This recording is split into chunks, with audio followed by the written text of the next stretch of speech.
We can now speak to economist and CEO of Meyer Resources, Cornelia Meyer. Cornelia, as always, great to have you on the show with me this evening. Cornelia, oil is back above $100 a barrel after that dramatic fall yesterday following Trump's announcement that he had postponed his threatened strikes on Iranian power plants.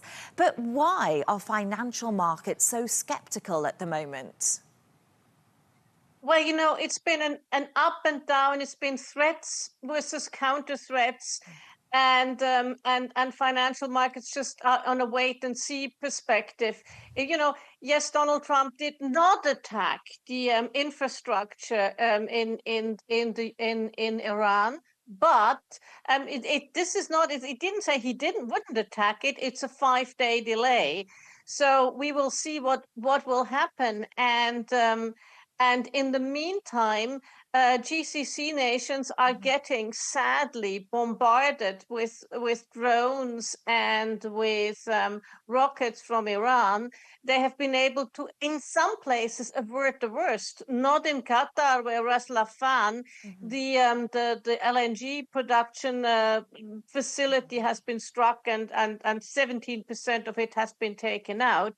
So whilst the rockets are still flying, traders are going to be very cautious. And what's your take on traders betting hundreds of millions of dollars on oil contracts just minutes before Trump's announcement that the US would postpone those strikes against Iranian energy infrastructure? Look, I've never been somebody who went for conspiracy theories. So yes, this may be that some people might have had some information, but other people might. But it can also just be the normal way in which traders behave. So I'm not qualified to say what it really is, and I always tend to err away from conspiracy theories. Probably wise, Cornelia. But Cornelia, many countries in Asia, including Pakistan, India and Sri Lanka, are taking austerity measures to tackle energy shortages at the moment.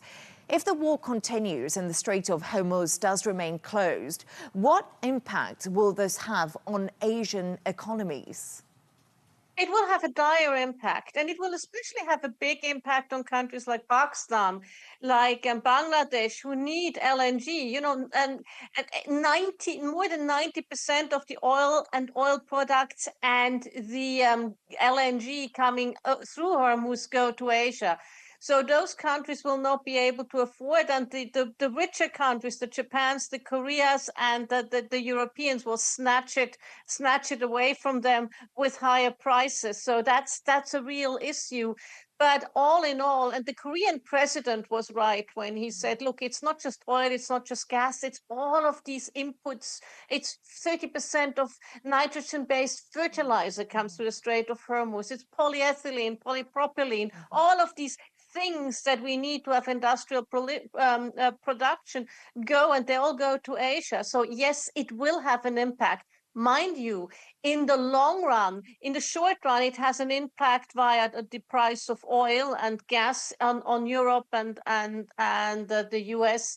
In the longer run, it will impact also, scarcity will also impact Europe, because a lot of the gasoline, the kerosene and so on gets refined in places like India and other Asian places and then shipped to Europe. So give it a few weeks and they will see the scarcity as well. And Cornelia, we're just talking about Asia there and the fact that they get lots of their LNG and oil from the Middle East. Are they going to begin to diversify their economies at any point, or do they have plans to do this? What options do they have in the immediate term? In the immediate term, look, we have taken out 20% of crude and petroleum products with the de facto closure of the Strait of Hormuz. We have taken out 20% of LNG. There is no substitution for that. Yes, you will see countries, like you see it in some Southeast Asian countries, have a 4-day work week, tell people to drive less and so on, do what they did during the first oil shock in 1973.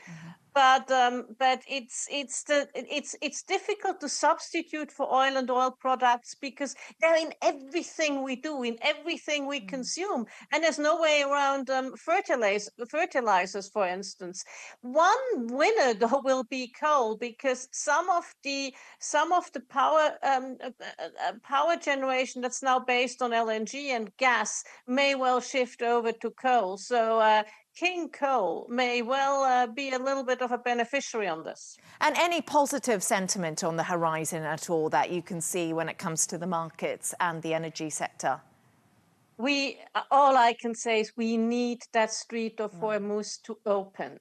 And it's not just for the Asian economies that we've talked about, the Japans, the Koreas, and the richer economies. It's especially also for the poorer economies, for the economies in the third world, because 30% of nitrogen-based fertilizer comes through the straits. Now, with the OECD economies will be able to purchase food, and it will have an inflationary effect. They can do subsidies, they can do all of those things. But the really poor countries, the Burkina Fasos of this world, what will they do? Will they still have access to food when we don't have the fertilizers growing the food? Cornelia Meyer, as always, it was really great to have you on. Thank you. Thank you very much indeed.